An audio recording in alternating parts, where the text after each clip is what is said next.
நடிகர் விஜயின் தந்தை எஸ். ஏ. சந்திரசேகர் ஆரம்ப காலத்தில் விஜயை சிறந்த நடிகராக்க ரஜினி பட வசனங்களை பேசி நடிக்க வைப்பது போன்ற பயிற்சிகளை அளித்து பின்பு தன் இயக்கத்தில் உருவான நாளைய தீர்ப்பு மூலம் அறிமுகப்படுத்தினார். தற்போது அரசியலில் விஜய் பிடிவாதமாக செயல்படுவதையும் தமிழக வெற்றி கழகத்தின் பயணத்தையும் அவர் புகழ்ந்து வருகிறார்.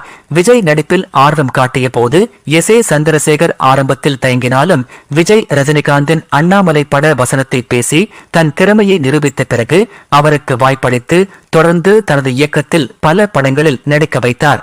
விஜய் நடிப்பில் சிறந்த நடிகராக திகழ சவாலான காட்சிகளை அனுபவம் வாய்ந்த நடிகர்களுடன் நடிக்க வைத்து அவரை சிறந்த நடிகராக செதுக்கினார்.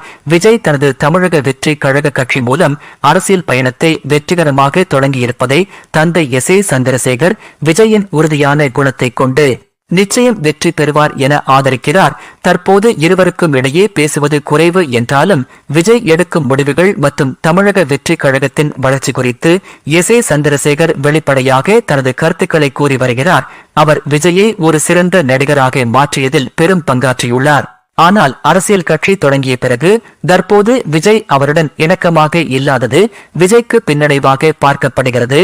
அரசியலில் 1000 பேர் ஆலோசனை கூறுவார்கள் என்றாலும் தன் தந்தையின் ஆலோசனை எப்போதும் ஒரு படி மேல் என்பதை விஜய் புரிந்து கொள்ள வேண்டும் என்பதே விஜயின் நலன் விரும்பிகளின் எதிர்ப்பு